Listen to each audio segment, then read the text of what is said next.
പുതിയൊരു വീഡിയോയിലേക്ക് എല്ലാവർക്കും സ്വാഗതം. നമ്മൾ ഈയിടെയായിട്ട് പ്രിന്റ് മീഡിയയിൽ വളരെ കോമൺ ആയിട്ട് കാണുന്ന ഒരു ടെർമിനോളജിയാണ് ജിയോ പൊളിറ്റിക്കൽ ടെൻഷൻ.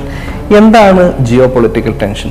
രണ്ട് കൺട്രീസ് അല്ലെങ്കിൽ രണ്ട് നേഷൻസ് തമ്മിലുള്ള റിലേഷൻഷിപ്പ് വഷളാകുന്നതിനാണ് പ്രധാനമായിട്ടും ജിയോ പൊളിറ്റിക്കൽ ടെൻഷൻസ് എന്ന് പറയാറ്. 4 പ്രധാനപ്പെട്ട റീസൺ കൊണ്ടാവാം ഇത് സംഭവിക്കുന്നത്. ഒന്ന്, കോൺഫ്ലിക്റ്റിംഗ് ഇൻട്രസ്റ്റ്. 2, ideological differences.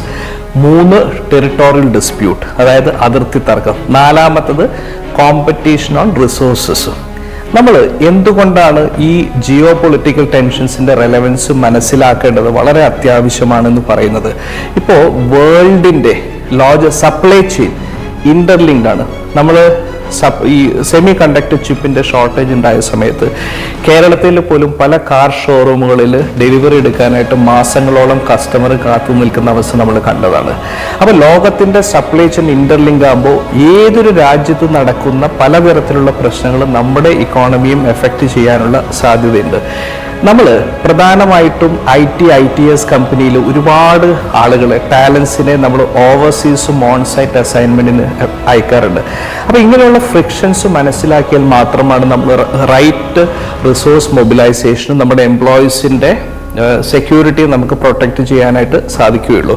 ഇപ്പോൾ അടുത്ത കാലത്ത് ഒരു വാർ നടന്നു, റഷ്യ-ഉക്രൈൻ വാർ. അതിൻ്റെ ഇമ്പാക്റ്റ് എല്ലാവർക്കും അറിയാം.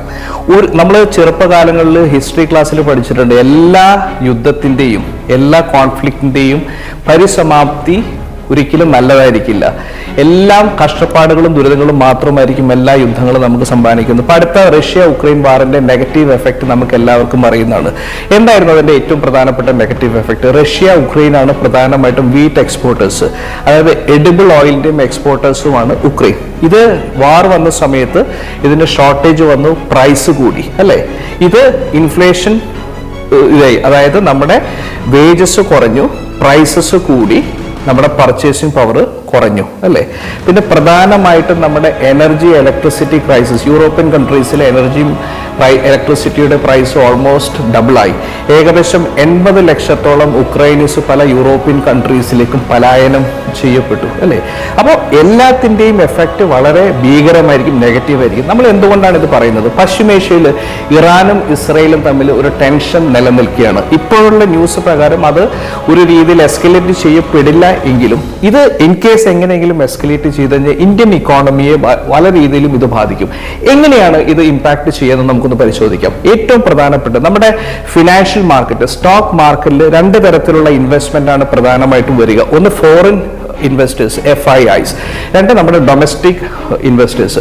ഏതെങ്കിലും തരത്തിലുള്ള ഒരു ടെൻഷൻ ഉണ്ടായി കഴിഞ്ഞാൽ നമ്മുടെ ഫോറിൻ ഇൻവെസ്റ്റേഴ്സ്, FIIs, അവരുടെ ഇൻവെസ്റ്റ്മെന്റ് ഇന്ത്യയിൽ നിന്ന് പിൻവലിക്കും. ഈ പിൻവലിക്കുമ്പോൾ അവർ ഇൻവെസ്റ്റ് ചെയ്ത സ്റ്റോക്ക് താഴത്തേക്ക് വരും. അങ്ങനെ ഫിനാൻഷ്യൽ മാർക്കറ്റിൽ ഒരു ഇടിവ് സംഭവിക്കാനുള്ള സാധ്യതയുണ്ടാവും. രണ്ടാമത്തെ പ്രധാനപ്പെട്ട ഇമ്പാക്ട് എന്ന് പറയുന്നത് നമ്മുടെ ഓയിൽ മാർക്കറ്റിംഗ് കമ്പനീസ്, അതായത് HPCL, BPCL, IOC പോലുള്ള കമ്പനീസിന്റെ പ്രോഫിറ്റ് മാർജിൻ കുറയും. എങ്ങനെയാണ് പ്രോഫിറ്റ് മാർജിൻ കുറയുന്നത്?